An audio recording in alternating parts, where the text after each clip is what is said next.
Da Noraminis a San Luri la Gialetto cambia campo ma non l'obiettivo, cercare i primi punti casalinghi della stagione. Amici di Directa Sport, buon pomeriggio da Roberto Carta in diretta dal Campo Nou, grazie alle immagini di Francesca Assini per il turno infrasettimanale del campionato di promozione. Settima giornata del Girone A, in campo la Gialetto in completo rosso e l'Idolo in completo bianco. Fischia l'arbitro, è iniziata Gialetto Idolo. Poi sul pallone arriva Zaidi che vuole andare dall'altra parte per Cocodi in area di rigore, va al tiro con il destro ad un passo dall'1-0 dopo appena 2 minuti la Gialetto. Può ripartire la Gialetto con Cocodi, poi Eliuni in fuorigioco, si gioca comunque Eliuni, è tutto buono, ha segnato la Gialetto con Soufiane Eliuni. Si sblocca la partita dopo 8 minuti e mezzo, aveva sbandierato l'assistente, ma si trattava di situazione di retropassaggio, non di passaggio diretto. Dunque, niente offside, gol valido. Cross forte sul secondo palo dove trova al centro dell'area di rigore ancora Soufiane Eliuni, doppietta per lui in un quarto d'ora e già 2-0 Gialetto.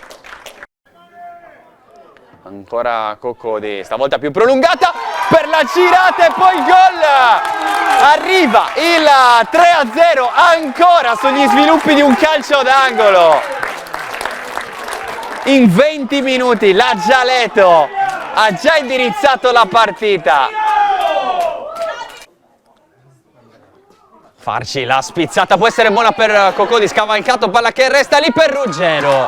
Si riprende sempre senza guardaline, ma solo con l'arbitro Nicola Niedu che ha fischiato l'inizio della ripresa e c'è subito il gol del 4-0 della Gialetto con Luca Cocodi. Fa passare il pallone per Vinicius, pensa al tiro il brasiliano, colpito Ruggero, palla buona ancora per Loddo, torna tra i piedi di Vinicius, Boassa! Che parata del portiere della Gialetto, si resta sul 4-0. Cross sul primo palo e poi arriva la girata vincente di Gabriele Stocchino. Alla fine l'Idolo trova la rete. Area di rigore affollatissima, quella della Gialetto.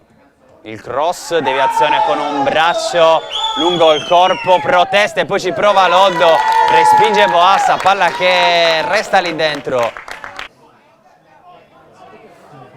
Enrique Vinicius col suo mancino, la battuta di questo calcio di punizione, palla scodellata in mezzo, colpo di testa, arriva il gol di Bottegal, l'Idolo riapre la partita a un quarto d'ora dalla fine. Arriva il cross alla ricerca di Ruggero, colpisce di testa, passa il pallone, la richiude la Gialetto, 5-2 a San Luri. Ancora sugli sviluppi di un calcio d'angolo va a punire la formazione di Mariano Ruggero, segna proprio il figlio Federico. Non c'è più tempo, la Gialetto conquista la seconda vittoria in campionato, vince 5-2 contro l'Idolo.